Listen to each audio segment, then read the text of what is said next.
from all the scenarios I've created, what do you then think social skills or interpersonal skills are? And what is etiquette? You've got 1 minute to think about it and to write it down quickly. And then once you've written it down, if I say go, it's 12:18 now. So at 12:19, I'll say go. And then the first 3 people who put up their hands will get the chance to tell us. I wish we can offer rewards as well, but I'm sure the organizers will think about it. So the first 3 people to put up their hands, once it's already 12:19. Okay, go. What are social skills? What is etiquette? Any responses? Based on what we've heard, or the people we've seen, the scenarios we've created.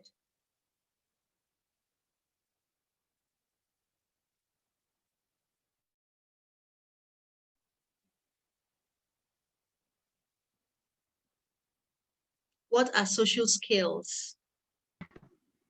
Yeah, I'm gonna say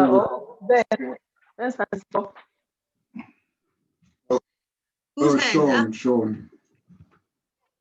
Oh, good. Sean, go ahead. So social skills are like specific, like your ability to communicate with people, to socialize with people, essentially. Thank you, Sean. The next person, please. Well done, Sean. Skills for communicating with people. Keyword, good. The next person, Tion Mba.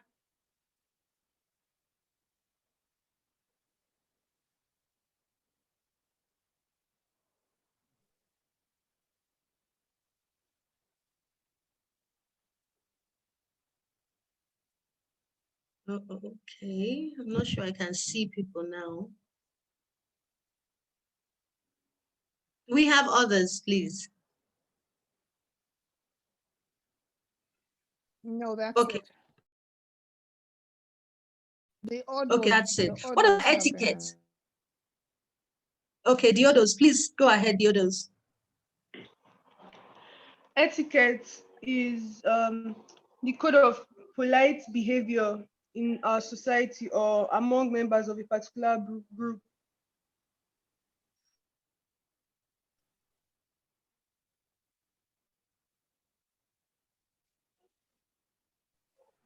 Communication skills, interpersonal skills, and then, of course, what I'm going to pick from the others is the code of conduct.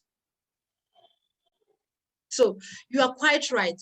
Etiquette, refers to a set of rules, if I may say so, a set of rules that guide the way we relate with people around us. Now, social skills and etiquette, sometimes what our parents call good manners, right? They are a bit like etiquette, but the good manners is the way you apply your knowledge of etiquette. So good manners is the way you behave. Etiquette are the set of rules that guide the way you behave. And every situation in our lives have an etiquette for it. So that is why there is, for instance, the phone etiquette, there is the dining room etiquette, there is a classroom etiquette, there is, name it, church etiquette. So everywhere you find yourself has an etiquette, that is a set of rules that guide the way that we should behave as social beings. So let's move on now. So part of that is providing a warm welcome when you meet someone. Maybe sometimes you find yourself in an environment where you don't know anybody there. What do? And when Father was talking about parents giving us instructions, what do we do? Do we listen to them when they talk? Now, there's something called active listening.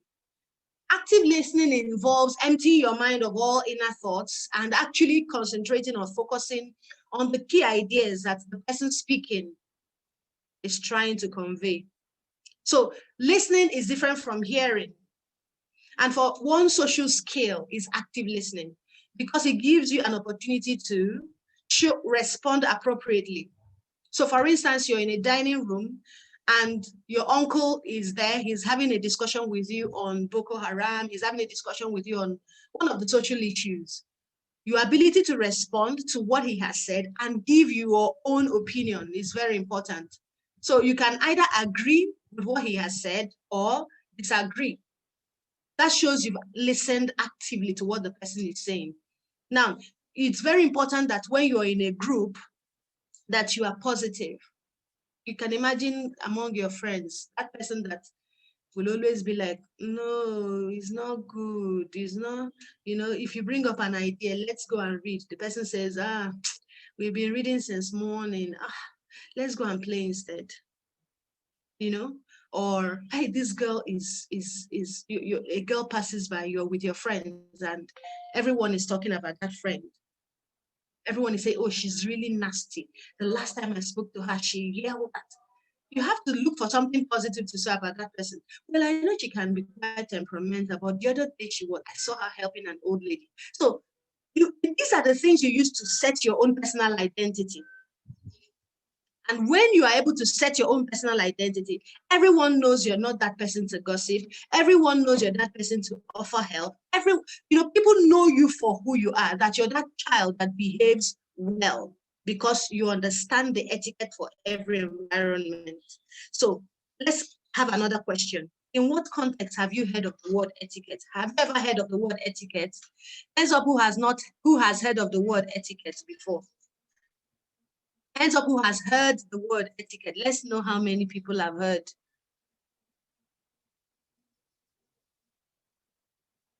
You may not have heard of the word etiquette, but you've heard your mommy saying, say thank you, use please. When you're passing through a door and an adult is coming through, hold the door and wait for the adults to pass through. You see, when you're chewing, close your mouth. Take your elbows off the table. These are the etiquette for different scenarios. So you may not have heard of the word, but your parents have been trying, the schools that you attend have been trying, and they are giving ideas that everyone expects you to know without necessarily knowing the name of the word. So when your mommy says to you, Sean, chew with your mouth closed, she's actually imbibing etiquette or trying to help you imbibe etiquette. So let's focus now. Etiquette is a set of rules and manners are actions. If you don't take anything from what I've said today, you know that etiquettes are the set of rules that you apply in any environment, while manners are the actions. Ask the next question. What does it look like when a person doesn't have social skills? Okay, so like whenever someone is like very reserved or like very awkward or like extremely introverted, like they can't really talk to people or communicate with people. I think that's an example of someone not having social skills. Like people who aren't able to start or continue a conversation with people, or people who are like extremely shy, that they can't really like approach themselves to people, stuff like that. Okay, so people who are shy. Okay, and can hold on conversations. Thank you. Okay. What about Theon? What do you think, Theon? I think people who are socially awkward, they don't know how to interact with people and they don't make friends easily and they're not confident. That's all. All right. If someone is socially awkward and doesn't make friends quickly, you see, what that person might actually have personal issues, but if the person does not display bad habits per se, that person, even though he might not be able to communicate or she might not be able to communicate effectively, that person might actually have good social skills. So Being socially awkward is a different situation because that person perhaps has gone through different experiences and therefore is introverted. The person lacks social skills, but that might not really define, the person has the inability to communicate, but that might not really define the person's personality. When we begin to talk about a person's personality and identity lacking the ability to communicate effectively with people, then we are dealing with poor social skills. For instance, when someone is rude, okay, so that person that is introverted might not be rude. You see, I want you to understand the difference. That person that is introverted might not be rude, might not use foul language in public. I think I understand what you mean. Yes.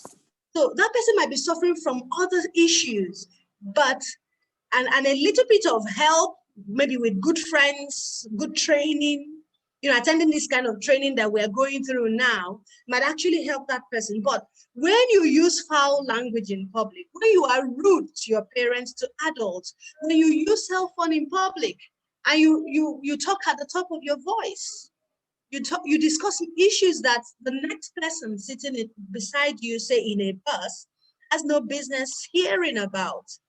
When you are always on your phone, you're sitting next to someone and all you care about is your phone. And then maybe you're in a queue and you've not given the person in front of you their little bit of space. And this is something that happens in secondary schools a lot, and perhaps in the universities. There's a queue going on, and then people are crowding against each other.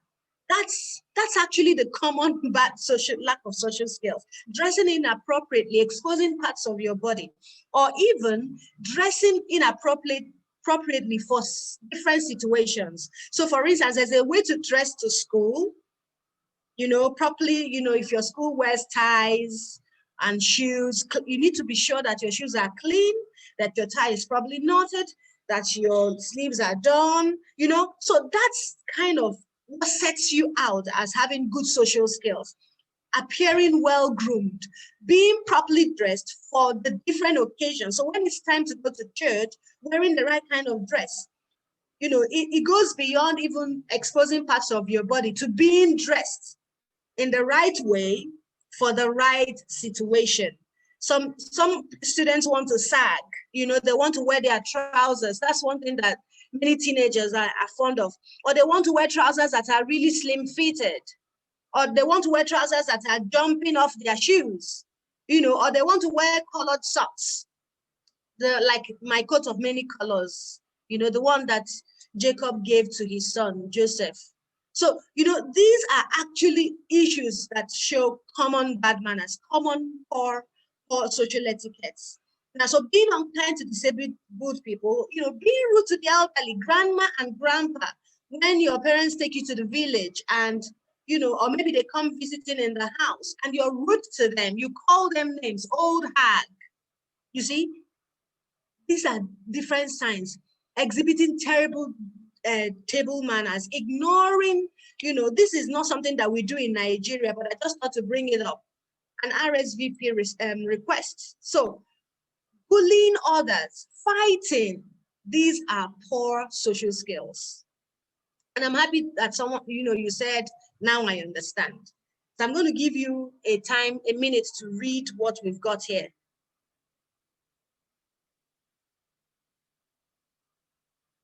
Smile. Now I want everyone to just try smiling.